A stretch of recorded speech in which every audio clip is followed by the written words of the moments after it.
I'd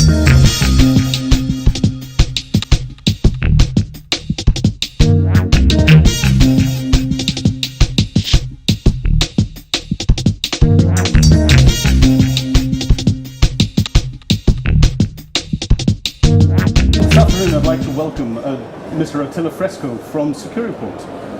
Attila, welcome to Interpol World TV. Thank you. What are Securiport bringing to Interpol World this year? Well, there are a number of different things that we entered into the relationship as a strategic partner with Interpol World that we sought to achieve. First and foremost, I would call it evangelization. As you probably know from our earlier discussions, Interpol and Securiport have entered into this agreement, and we are actively supporting the panel discussion that took place earlier today on border management issues.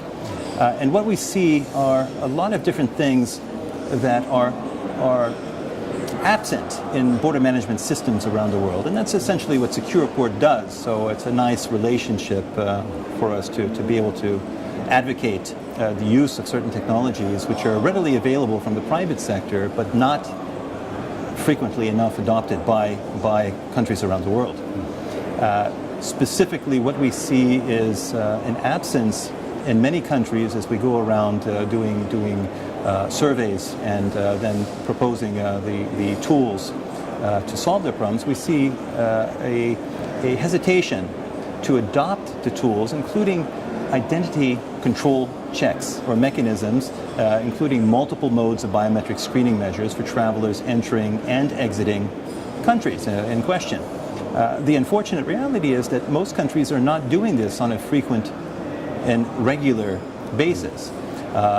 Very often the tools may be present, but only used on a haphazard basis, inconsistently. And again, they may as well not be in place as a net result of that. Part of our discussion this morning focused on a number of case studies, in fact, to try and look at recent lessons that could be learned from going back as far as 13 months ago to the disappearance of Malaysia 370. Again, some of these observations are perhaps in identifying those technologies that are not being used are also the result of perhaps a limited availability of resources. So one of the other takeaways that we like to highlight as we have these types of discussions is that there are alternative financing models as well through creative public-private partnership type of financing regimens because many countries simply cannot afford the technology.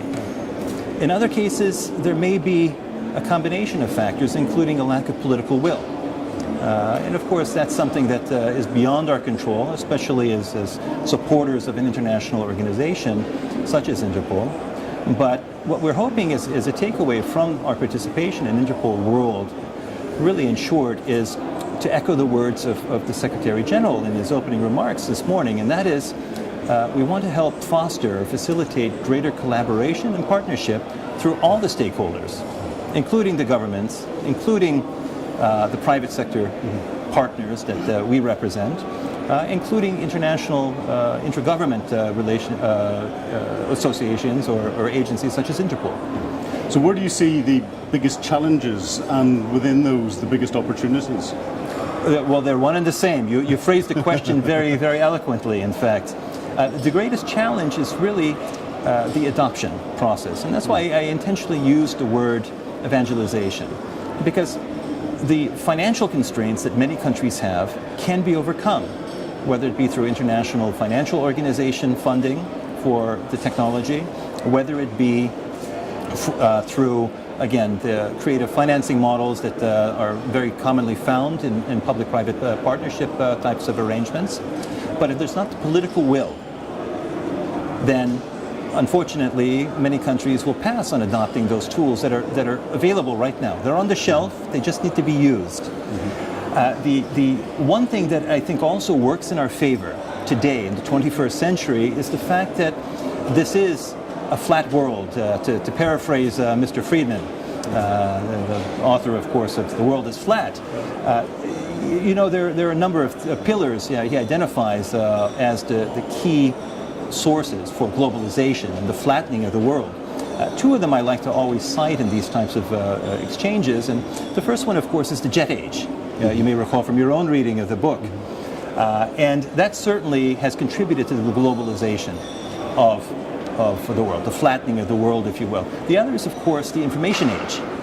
And those two, especially if you look at that combined with one of the other pillars that he cites, the end of communism, you have free travel.